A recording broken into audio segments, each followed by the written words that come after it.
This is episode 90 of That Shakespeare Life. This episode is brought to you in part by Audio Shakespeare Pronunciation App, the only audio Shakespeare pronunciation app which is designed to remove fears about how to speak Shakespeare's language so that his plays are accessible to everyone. Find out more about this app in today's show notes and stay tuned after the episode for how you can learn more.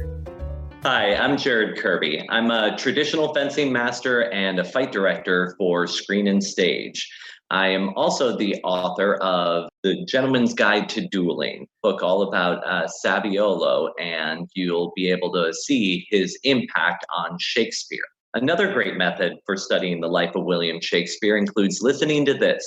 It's That Shakespeare Life with my friend Cassidy Cash.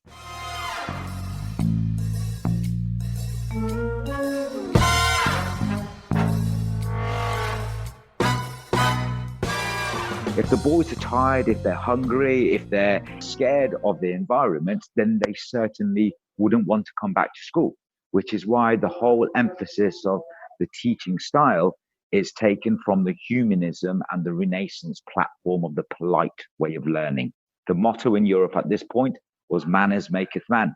So it makes sense that all your education, if you have ambitions to rise socially and you end up in the King's Privy Council, well, you need to learn how to behave as well.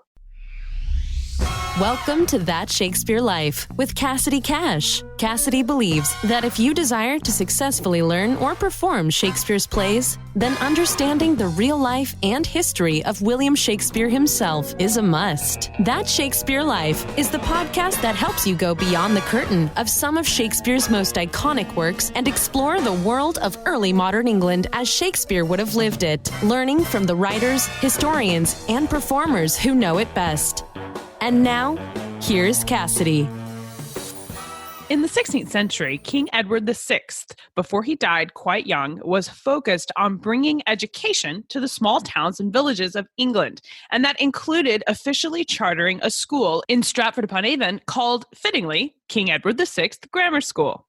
This school is where all the boys, including William Shakespeare, went to school for their primary education, and the building where it's located is still there in Stratford Upon Avon, and you can visit and see exactly where William Shakespeare went to school. Now, there are a lot of myths and theories about the education of a young William Shakespeare, and our guest this week, Taresh Solanski, is here to walk us through the history of the school itself, the desks and the writing instruments, what they studied there, how long students went to school each day, and what it was like growing up in Stratford Upon Avon as a young boy. Taresh Solanski is a professional actor, playing a variety of roles on stage and screen, including Richard Parker in a 2003 production of Life of Pi, and the title role of Mary Shelley's Frankenstein's creature before a sold-out audience at this year's Edinburgh and Isle of Wight festivals.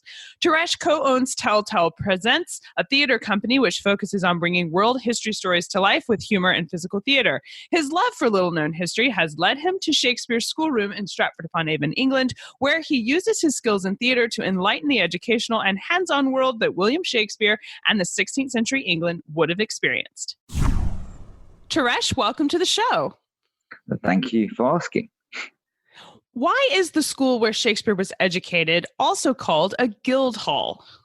It's called the Guild Hall as in before the churches were disbanded and the likes, and central government took over the running of the country as it was. The Guild Hall or the guild would be townsfolk who were established traders and professionals, and they would create their own network within that town, and which would stretch further afield once it grew in sort of power and status.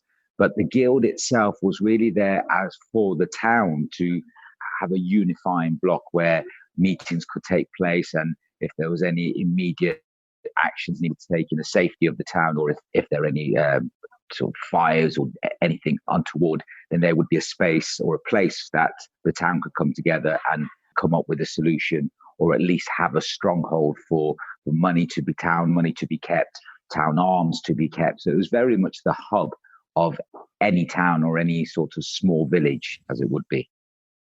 And they also took care of the education and the school for the town. So they organized things like the school. They certainly would have done. So before the religious reformation occurred in England, Most guilds would have been ran by the local chapel or the church. So there would very much be a heavy religious emphasis on sort of the day-to-day practices of the building itself. Once the Reformation occurred, the religious Reformation occurred in England, the guild itself was almost rebranded, for want of a better term, from the religious side to more of a borough council, which would have central government or the king's privy council. They would be answerable to them as opposed to the church. Even though the church did have an influence, it just wasn't as strong as it was before the Reformation. But the guild always supplied an educational space within the building, whether it had the religious oversight or after the Reformation, very much more of an academic side, but religion was still part of learning as it was. Was this school, King Edward VI Grammar School, the only educational option for William Shakespeare when he was growing up there? Certainly in the town of Stratford, it would have been. There would have been the opportunity to have some informal education, whereas your family would pay for personal tutors or the likes. But on a basis that you could use your education to give you social mobility, you had to attend one of the King's new schools. And in Stratford, there would only be the one. And it would, in fact, be free for any boy to attend because it would be paid for by the borough council.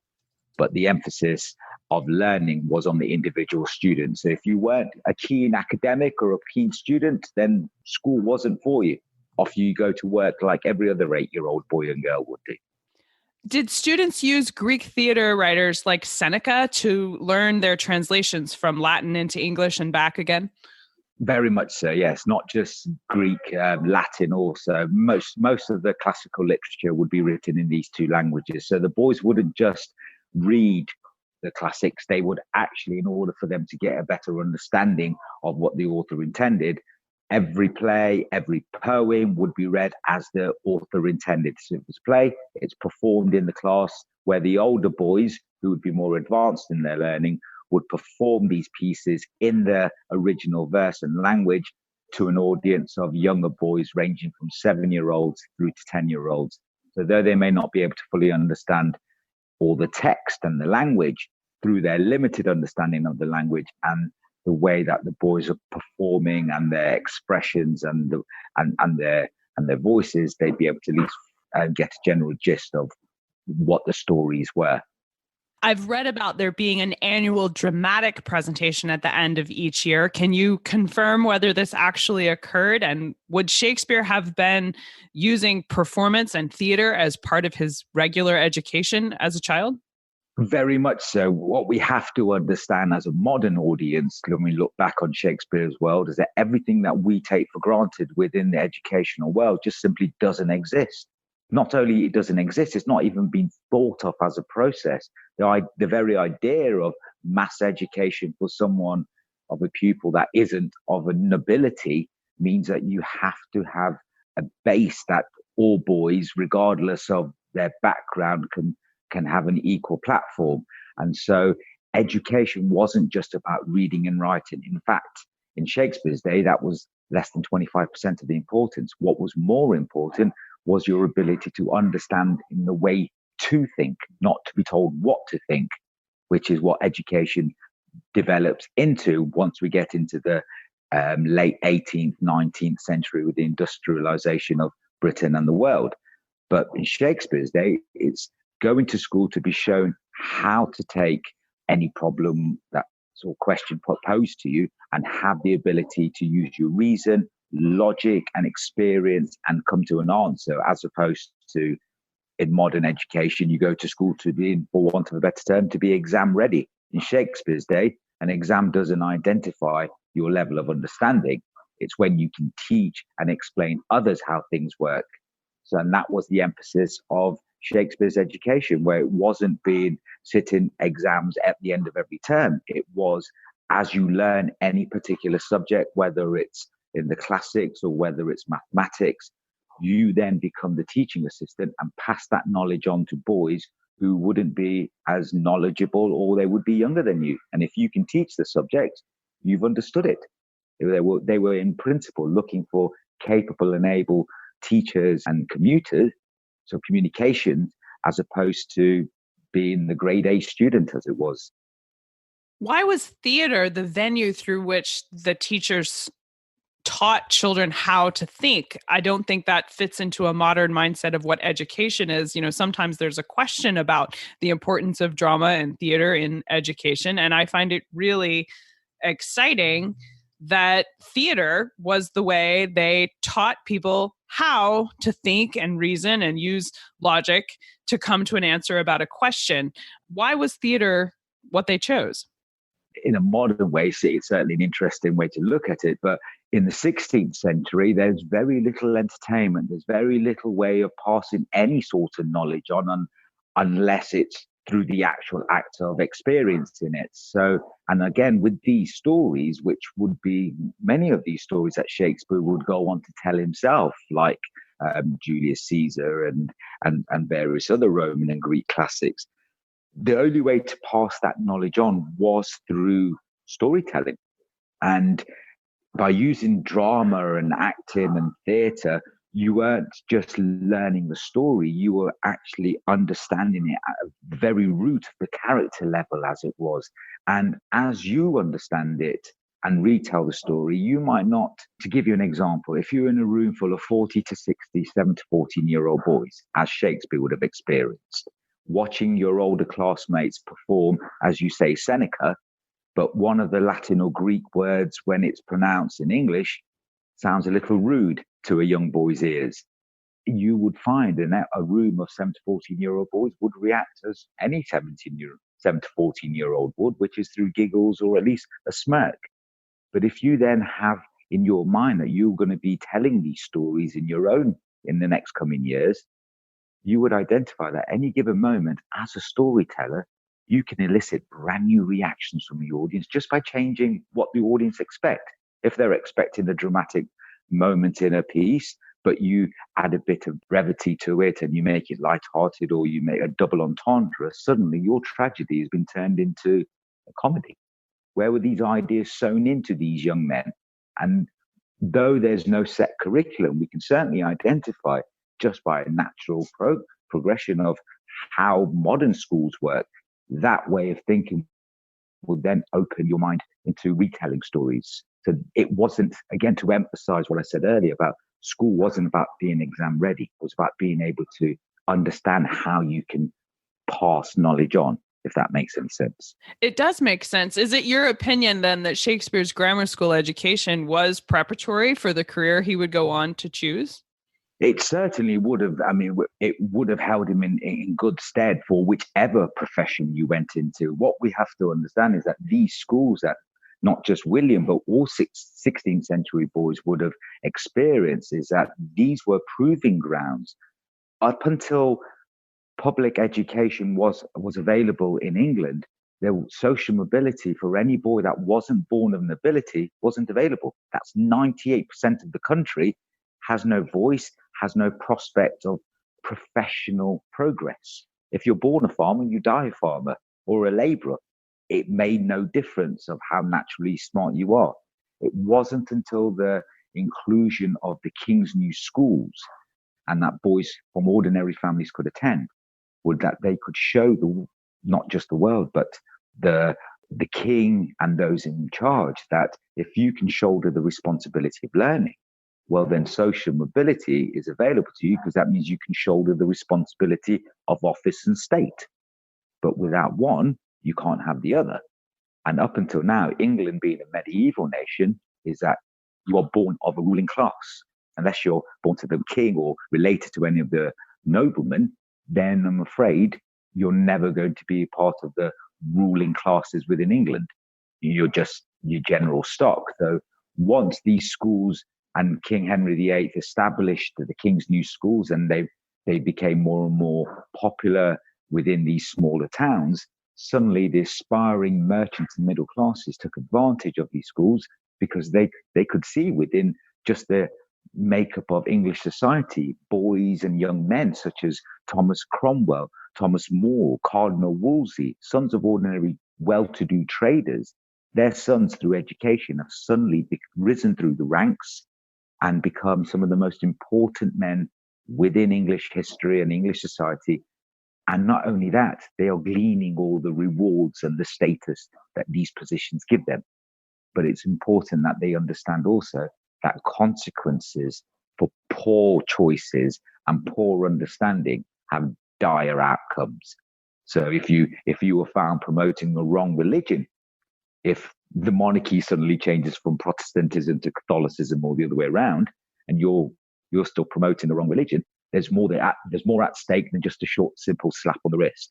Your life could be at danger. So the boys were taught from a very early age, boys and girls, that you need to understand what consequences are and your own responsibility for what you say and what you take on as fact. So just because you're told one thing doesn't necessarily mean it's right until you can actually prove it yourself, which is why it was very much important that these schools were teaching boys critical thinking, not what the right answer is, but to make sure that they were able to come to the correct answer using all their logic, their reason, and experience that's come before them. I hope that's clear. Yes. Just practically speaking, how long were students in school? Did they attend all the way through age 18 like students do today? No, not at all. Again, at this point, our understanding of the sort of society is very much limited to what we understand it. At this point, there is no such thing as a childhood. The term doesn't exist. Weekends, the term doesn't exist. At this point, when the sun comes up, every boy and girl over the age of 8 goes out to work from sun up to sundown. There is no welfare state. There's no security safety net. And if you have siblings under the age of 7 at home, then someone has to stay at home to look after them. At this point, any boys or girls aged between 5 and 8, they become the sole carers of the younger siblings in the house. They make sure that the fire never goes out, that the livestock, if you do own any, is fed and looked after, and any small children are taken care of as well. So life began a lot harder. And so your school day reflected that from sun up. So in the winter term, 7 a.m. to 4 p.m. In the summer term, 6 a.m. to 5 p.m. And that's 5.5 days a week, Monday through to Saturday, with Sundays dedicated to church. It was a harsh existence, but that's all that everybody knew. If you were going to work from sun up to sundown, then that was your lot in life. But these schools afforded these boys an opportunity to rise above the position they were born into, but only if you're willing to put the effort in. We think of Shakespeare as having written with a quill pen, but would they have also used graphite pencils or table books or maybe even chalkboards when they were participating in schoolwork? The slate and chalk was available, but wasn't widely used. During Shakespeare's early school days, when the boys were getting a grasp on just using a writing implement, let alone using paper and the way we understand it, their first writing practices would be on something like a wax tablet, which predates the chalk and slate. In fact, the wax tablet was introduced to Britain by the Romans when they arrived on our shores. So that particular tool has been around for some time. Once the boys showed a skill and an enthusiasm on the wax tablets that they've memorized and mastered how to write numbers and letters and the likes, because the school budget wouldn't stretch to providing this equipment for all the 40 to 60 boys attending, it actually come out of the individual schoolmaster's own personal wages. So again, the emphasis is on the boys. If you want to learn how to write, in essence, I'm not going to waste my time and my resources teaching boys who are less than enthusiastic to want to learn how to write. So if you went through 7 years of school life from the age of 7 through to 14 and you didn't learn to write, it's not because the opportunities weren't there. It's because you've showed or you've not put the effort in to want to learn, which in turn will reflect on the references for your future professions when you do leave school. When I was in Stratford Upon Avon, the schoolroom was this single room with desks in it. How did the teacher help students at these varying levels of ability? You're talking about several different age groups and 40 to 60 kids all in the same place. Did all of the students learn the same lessons at the same time, regardless of how old they were? No, they would. In a room full of 40 to 60 boys, there would be 8, and I can only refer to them to give an identifying term, as benches, all facing towards the middle of the room. So they'd be set out in blocks of 4 benches. The top 4 benches would be facing towards each other, where the 11, 12, 13, and 14-year-olds would all face towards the middle. In essence, it would replicate and imitate Parliament, because these boys are not in competition with each other. There is never any exams, and there's no competition. What I'm trying to create is an atmosphere, and every King's New School would be operate like this, is create an atmosphere of shared education. If there's no competition to learn, then every single boy within this classroom is every single boy's not only role model, but teaching assistant. So I would set the 7-year-olds up on their lessons in the morning, but I would get one of the 8-year-olds to teach them the mechanics and the methodology behind that subject, because they would have sat that lesson when they were that age the year previous. Now, if there's no exams, if they can teach the subject, then they've understood it. If they can't teach it, they haven't failed. They've just shown me where the gaps in their knowledge are, and that I can rectify. Or preferably, because the boys aren't in competition with each other, an older boy steps in and corrects him where his errors are. So the idea of this room is that every single boy is one another's teaching assistant. I'm not the sole sort of educator. Any boy older than you, more knowledgeable than you, your responsibility is to pick their brains, but they're only obliged to teach you if you ask them politely and with respect, which is how the world and how the England was looking that these schools should be changing England into. It's really a brilliant system, the way that that's organized. But I wonder about their meals. Like, would students have eaten lunch at the school, or do they take a break in the middle and go home and return, or skip it altogether? What would that look like? It's a little bit of both. So again, those boys living within a closer proximity to the school, this wouldn't be a boarding school of some sort. It's a day school. So they would come in the mornings, like I said, 7 o'clock in the winter, 6 o'clock in the summer, and they would go home again at the end of the day. But the school itself would provide some sustenance, food and drink, which the families would have to pay towards as well. Again, if the boys are tired, if they're hungry, if they're scared of the environment, then they certainly wouldn't want to come back to school, which is why the whole emphasis of the teaching style is taken from the humanism and the Renaissance platform of the polite way of learning. The motto in Europe at this point was manners maketh man. So it makes sense that all your education, if you have ambitions to rise socially and you end up in the King's Privy Council, well, you need to learn how to behave as well. And everything that you learn at school is a practical education that you can put into the real world practices, as it were. And they got to school by walking, I assume, because there weren't anything like buses to come and pick them up. But how far would this have been for Shakespeare from his house? And did they go even in bad or inclement weather? Oh, yes, they would go regardless of what weather, what there was. The room, as you quite rightly stated, in Shakespeare's day, 40 to 60 boys would be educated within one single room in this classroom. I mean, in a modern world, it's that one school classroom, as it would be in small towns and villages. In here, they would be here from between 9 and 11 hours a day, but there would be set breaks to make sure that the boys are alert and they're enthusiastic.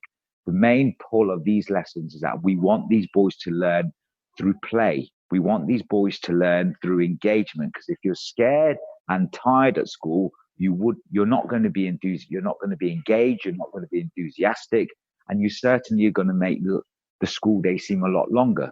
But if you're enjoying it, if you're engaged, then you're going to pass this knowledge on and you will keep returning it. The whole idea of these schools, none of this is brand new. All of these ideas, all of these teaching methods, Roger Ascham, who was Queen Elizabeth I's tutor, Thomas Eliot, who was educating Lady Jane Grey at that particular time, the monarchy went to experts in education. You wouldn't want to go to anyone else. Why would you? It makes no sense to go to anyone less than an expert. And it was under their advisement that they realized that what let most of education down is that constant fear of being punished. So written within to the very statutes of 16th century education is that the schoolhouse is a place for play and pleasure. Fear and punishment have no place in the educational room. And any schoolmaster you employ must also be a minimum age of 30, a graduate master of either Oxford or Cambridge University. But most importantly, their demeanor should be one that is wise, loving, nurturing, and encouraging, not hasty, nor furious, nor reveal repute, which is a direct quote from the 16th century educational statutes. And this school was year round. They didn't have things like summer break either. They would do this all year round from age 7 to age 14. Certainly the time, your timetable would be a year-long thing, but there would be set breaks throughout the year. So your only set vacations per se was 2.5 weeks for Christmastide. There would be 2 weeks holiday for Easter, and then the odd occasional Saints' Day interspersed throughout the year.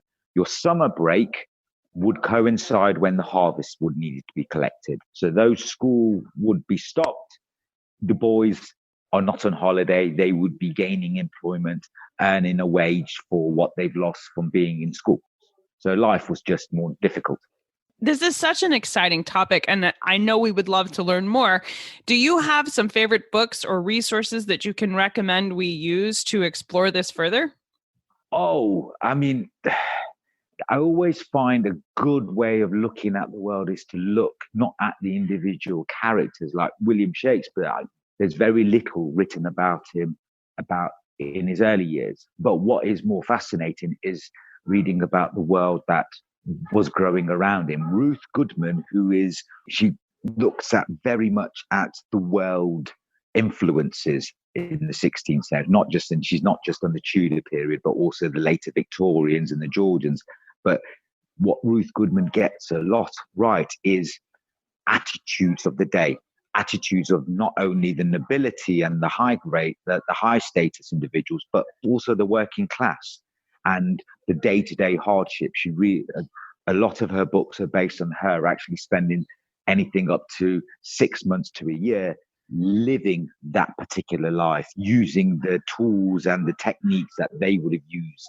And so her books are real clear insight on the day-to-day toil of William and other members of town of Stratford. Roger Ascham himself wrote The Schoolmaster sometime in the late 1590s, I believe. And it was that book, which was published later on in the sort of 16th century, that informed all the schools and how they should be run. It's a very difficult book to get to get a hold of. I've only managed to get snippets of the translated version, and again, the British Library itself can't seem to get copies of it. I found it off a chap, an academic in Canada.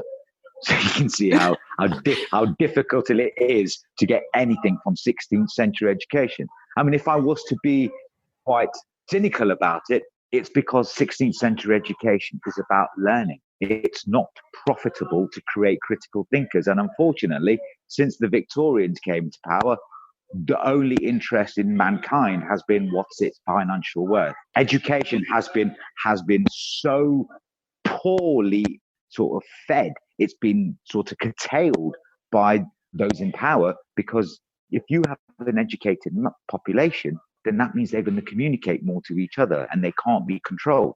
And that's the problem. And this is why England in the 16th century actually had a renaissance. And then after the 16th century, that led on to the Enlightenment, which led on to industrialization, which led into factories. And suddenly factories need workers. And those are the people who own the factories don't want thinkers coming into them, because they'll start demanding ridiculous things like equal, or not equal pay, but safe pay, safe working conditions, which none of it means that the profits can be as big for the owners. So it's all about greed at the end of the day. That has changed education. If I was to be complete and utter honest, that is what let education down for globally, because it's all been now about children should be seen and not heard. It's not about children asking questions. In the 16th century, your obligation as a student is to ask as many questions as you possibly can. If you've got an inquisitive mind, that's what your king and your nation needs, to stand on shoulders of those that came before you, use their reason, use their logic, give them their dues, but then elevate to the next level. Unfortunately, that's been sort of curtailed as it was because, like I said, it's a more social movement means profit right across your population, not just the ruling classes. Is that quote that you mentioned earlier about what a teacher or head schoolmaster is supposed to be, is that from Roger Ascham's Schoolmaster Snippets? Very much so, yes. That is actually written. Roger Ascham's quoted that, saying that the schoolmaster should have them qualities and not be someone that is of ill repute or quick nature, as it was. Now, we ask everyone the next question here at That Shakespeare Life, and that's, what's the one book you would take with you on a deserted island? My friends in England tell me I'm supposed to allow you the complete works of Shakespeare and a copy of the Bible, so your choice would be in addition to those. Oh, that would be always quite a tough book, that.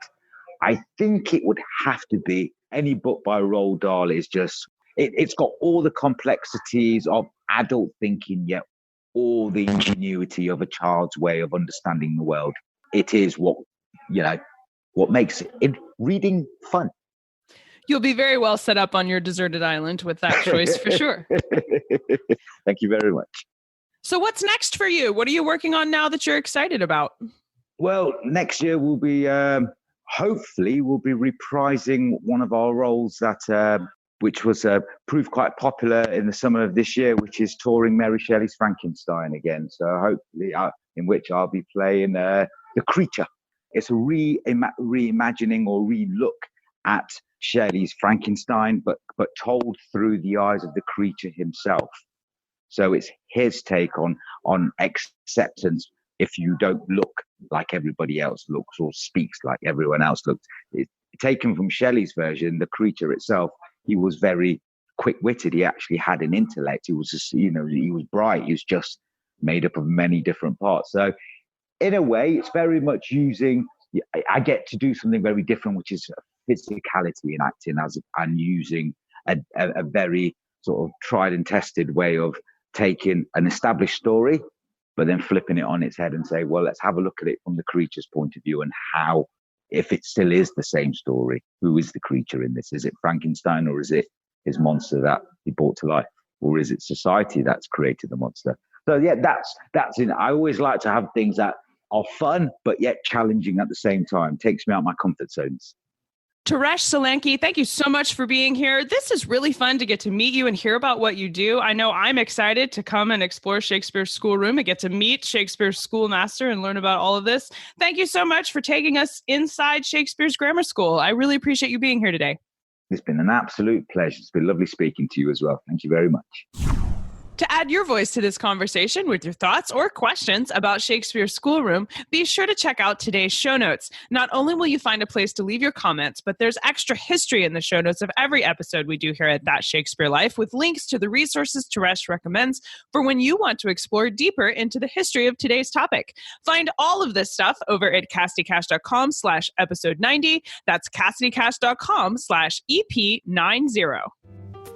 When I first started studying Shakespeare, especially as an American, where the English language is very different on this side of the pond than where Shakespeare was writing, I often mispronounced some of the words that you find in the plays. Like originally I said Gloucester instead of Gloucester. Well, that's why I downloaded Audio Shakespeare Pronunciation app. It's an easy-to-use, straightforward app that you can download to your phone or tablet on iTunes as well as Google Play. And it lets you search any word from Shakespeare, and then it tells you exactly how to say it with a playable audio guide built right in. Audio Shakespeare Pronunciation app is like having a professional voice coach that you can carry in your pocket. Explore all the features of this app and download it right now at CassidyCash.com/Shakespeare app. That's CassidyCash.com/Shakespeare app. That's it for this week. I'm Cassidy Cash, and I hope you learned something new about the Bard. Thank you for listening. I'll see you next week. Bye-bye. Thank you for listening to That Shakespeare Life. As always, the best conversations happen after the episode over at CassidyCash.com. Become a part of a vibrant Shakespeare conversation by adding your voice over at the website. Until next time, remember, when you want to know William Shakespeare, you have to go behind the curtain and into that Shakespeare life.